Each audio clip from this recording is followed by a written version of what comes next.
Krzyżowski Art Company. Film, music and art. Believing in abstract. Before watching this video, it's recommended to leave a comment, pushing a subscribe and like button. Visit us on our social media platforms, to which link you can find in the description. Thank you.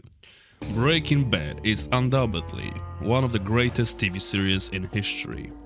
Atmospheric, powerful and tense like a guitar string.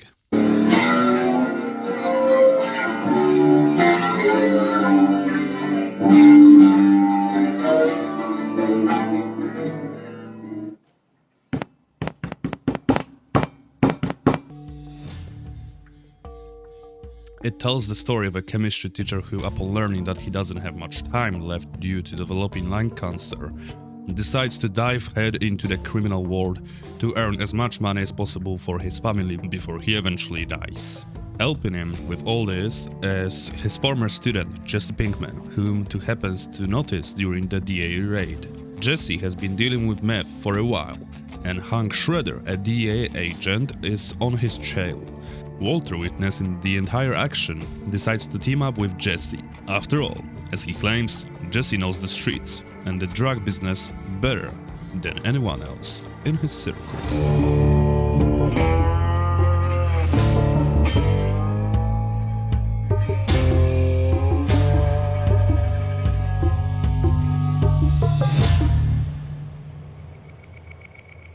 When Vince Gilligan started building the world of Breaking Bad on AMC in 2008, he probably didn't realize how big his vision would become. Fast forward to 2019, the premiere of the movie El Camino, a Breaking Bad movie, which serves as a sequel or rather an epilogue to the series.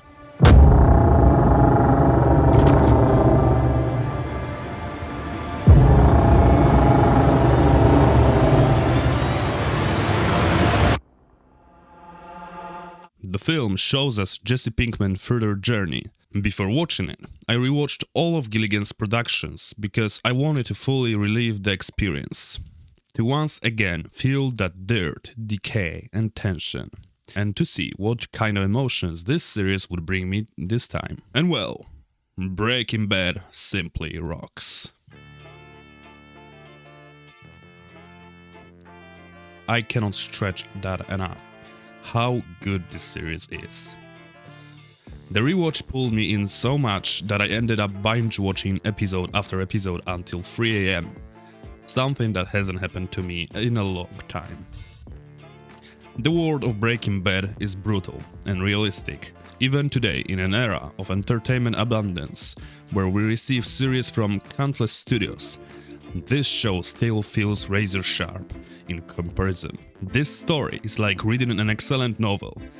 Many criticize the female characters, claiming they aren't written well, but in my opinion, this is mostly because Bryan Cranston as Walter White simply outshines the rest of the cast, though they also deliver an outstanding performance. Actors like Cranston or Jonathan Banks show class that makes your jaw drop.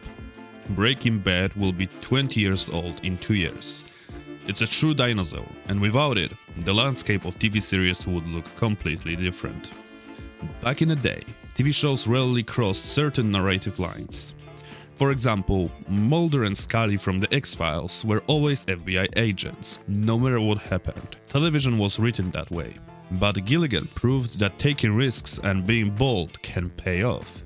Great editing, cinematography, acting, and above all, brilliant writing came together to deliver top-tier entertainment to viewers.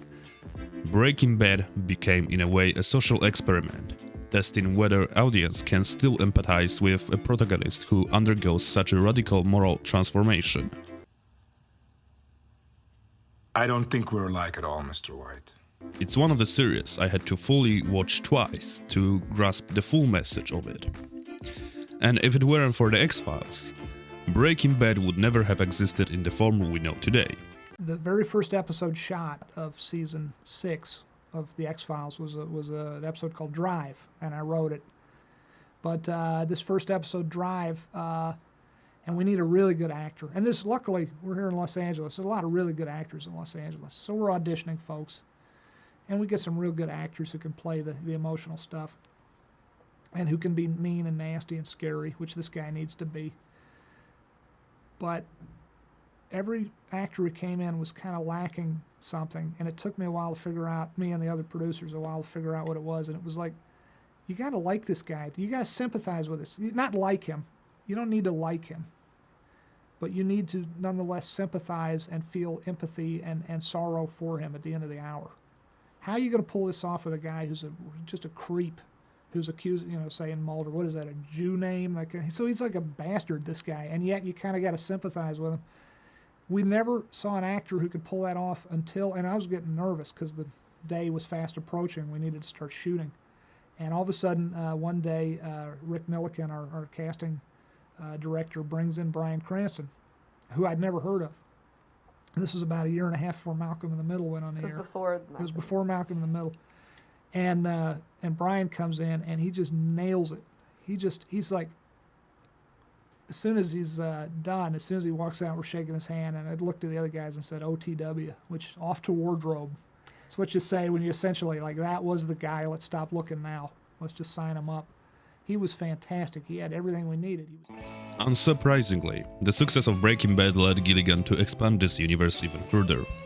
In 2015, we got the original Netflix series Better Call Saul. This wasn't meant to repeat the Breaking Bad success. That would be impossible. Instead, it focused on the story of Jimmy McGill, a lawyer who, faced with the harshness of the world, eventually turns into Saul Goodman, a cunning attorney bending the law for his own benefit. Here, crime meets the American legal drama, a hugely popular genre in the US. Before he became Saul Goodman, Walter's white lawyer, Jimmy was just a regular guy fighting for justice and his brother's respect. Something he never truly received. Sadly, like Breaking Bad, Better Call Saul is also a story of transformation, though told in a more mature, less dynamic, yet deeply engaging way. Many moments are conveyed visually, through clever cinematic language, but the soul of the story remains the same. Gilligan and Peter Gould, the main writers, created a universe that also gives us strong female characters, something many fans of Breaking Bad missed.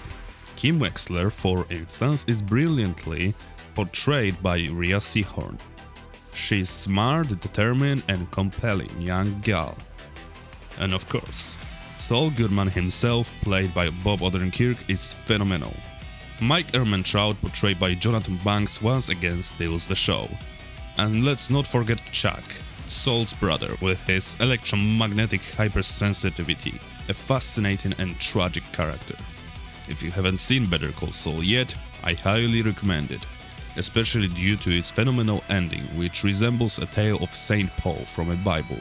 To simplify, Saul was always a criminal till the moment he actually was blinded by the light of justice and became sane due to taking responsibility for his life actions.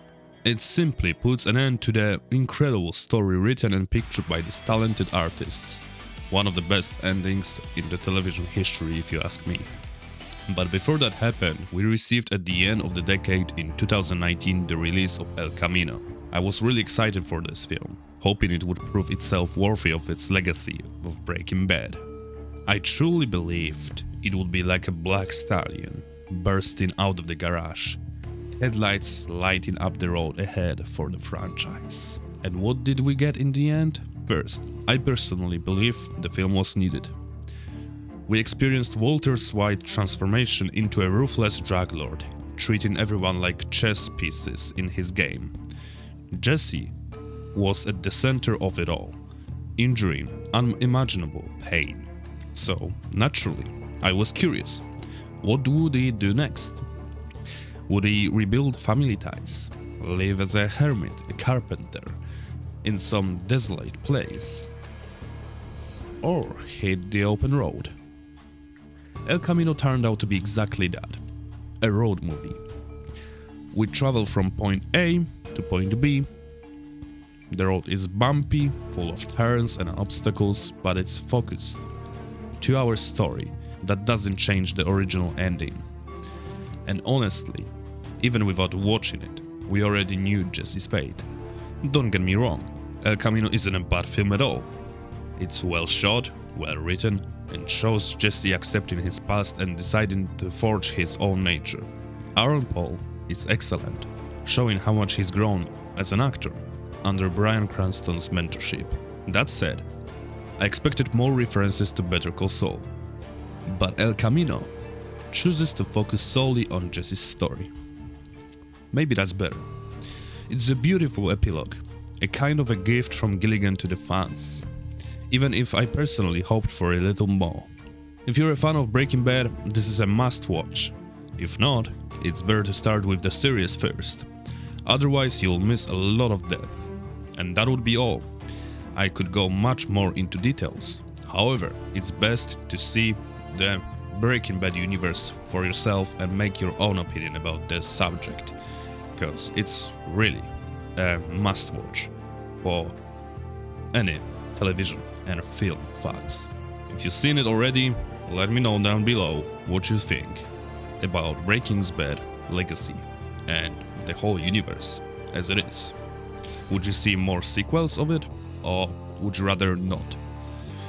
That's a kinda tough question, if I'm being honest. Are you fans of Vince Gilligan's teamwork?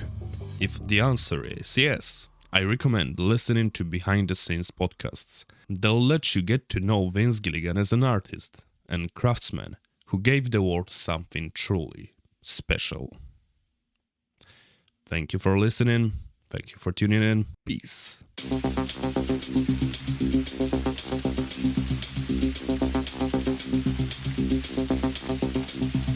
Location unknown. I'm setting off to Dijon. Be careful, love. Always feeling danger. No more. It's thrilling. I'm always bidding when I'm breaking bad in Verse City.